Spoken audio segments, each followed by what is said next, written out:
My colleague from Minnesota, and I especially thank my colleague from Maryland. The senator from Maryland has been working on this issue for a long time, and Ben, thank you for your leadership. And Lisa Murkowski, making it a bipartisan effort. I've got a good speech here, but I want to tell you a story. And the story goes back to my graduation from law school and the first job I ever had. I was working for the lieutenant governor of the state of Illinois, a man named Paul Simon, who went on to be elected to Congress and to the United States Senate. Simon, as lieutenant governor of Illinois, presided over the Illinois State Senate. We had met one another, and he said he was going to offer me a job when I graduated from law school. And lo and behold, I became parliamentarian of the Illinois State Senate, fresh out of law school. Skipped my graduation ceremony because I desperately needed some money to pay off some bills, and started working in Springfield, Illinois as parliamentarian of the state Senate. Simon mistakenly believed that there was a course in law school called parliamentary law. There wasn't.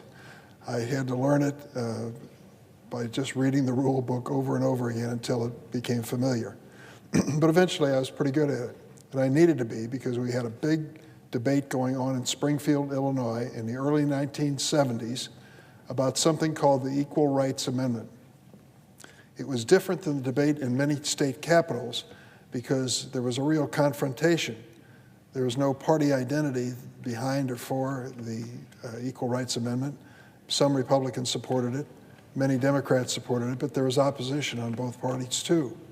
What fired up the troops on that particular debate was the presence of a woman from Alton, Illinois, named Phyllis Schlafly, who was leading the national effort to stop the Equal Rights Amendment. I reflect on that this evening because I remember what she used to say.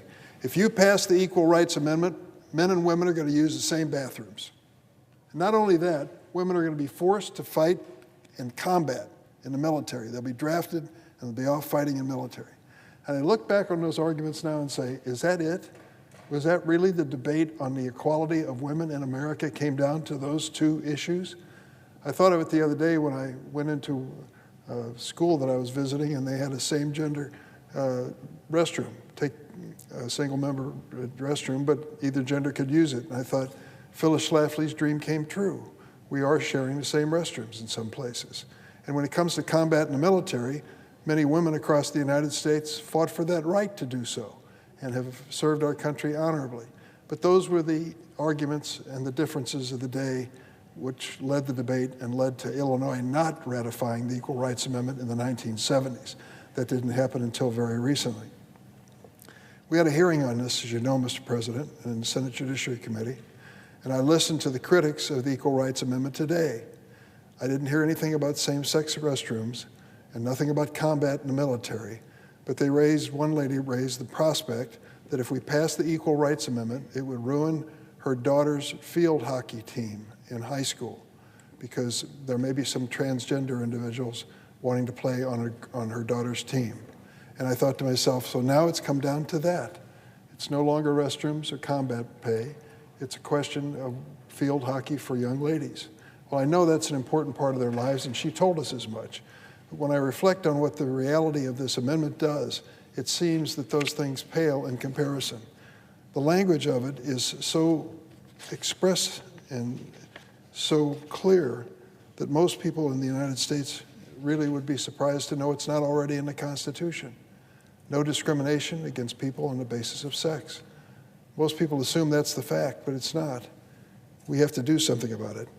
Tonight, we're seeing the Senate at its best, a bipartisan effort on the floor of the United States Senate to finally make this right by America. The Equal Rights Amendment is literally a century in the making. And over the years, generations of Americans have done their part to push it forward. They've marched on Washington, they've met with congressmen and senators, and as of 2020, they've crossed a crucial threshold, ratification of the ERA in 38 states. That's the exact number of states needed to certify it as the 28th Amendment to the U.S. Constitution. So now it's time for lawmakers in Congress to do our part in supporting the ERA. We need to clear a path for equality. And this proposal, this bipartisan proposal from Senator Ben Cardin of Maryland, Senator Lisa Murkowski of Alaska, is our chance to do it. It will remove the arbitrary deadline Congress imposed on ERA ratification more than 50 years ago, and removing that deadline has never been more important. As we learned over the past year, there is no room for uncertainty when it comes to protecting equal rights. Right now, women all across America are living with the reality that their fundamental freedoms are under attack. In the months since the disastrous Dobbs decision, millions of Americans have been robbed of their reproductive rights.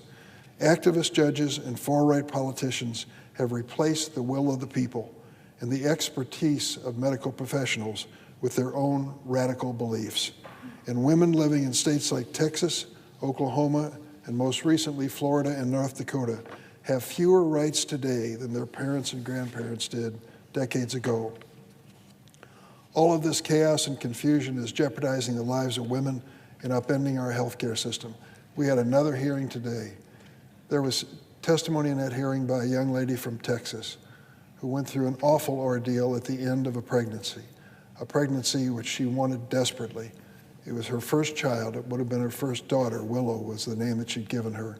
And then late in the pregnancy, complications arose, and Willow was unfortunately couldn't be born, and the mother almost died waiting to comply with the new Texas law on abortion. I'm going to remember that testimony for a long time. Without ERA protections, even basic rights like reproduction are on the chopping block. Protection against discrimination in the workplace, in the classroom, even in the courtroom. Unless women's rights are explicitly protected under the Constitution, there's nothing stopping the right-wing majority on the court from ripping them away. That's why Congress must restore and protect women's rights in all facets of life. We can do it this week by clearing the way to finally enshrine gender equality in the Constitution. I had the honor of presiding over a hearing on this very proposal in the Senate Judiciary Committee several weeks ago. During that hearing, we heard from a young woman whose name was Thursday Williams, first-generation American, board member of the ERA Coalition, senior at Trinity College in Hartford, Connecticut. Ms. Williams is planning on attending law school after she graduates from college. She says she developed a passion for the law when she, quote, fell in love with the United States Constitution in high school. In her words, and I quote her, "What I love the most about the Constitution is how brilliantly it was designed to adapt to the changing needs of its people. And today, we deserve a Constitution that guarantees equality regardless of sex, a Constitution that we can use as a tool to fight discrimination." That was her testimony. Ms. Williams concluded by asking members of the committee a question. It's a question I would like to now ask every member of the Senate. How can we be the beacon of freedom and democracy we claim to be if we do not declare that sex discrimination contradicts the American dream? That was Thursday Williams' question to the Senate Judiciary Committee. It's my question to the Senate on her behalf. If we want to live up to the promise of America, we need to protect the rights of every American. Let's start with the ERA. Thank you, Mr. President. I yield the floor. Mr. President.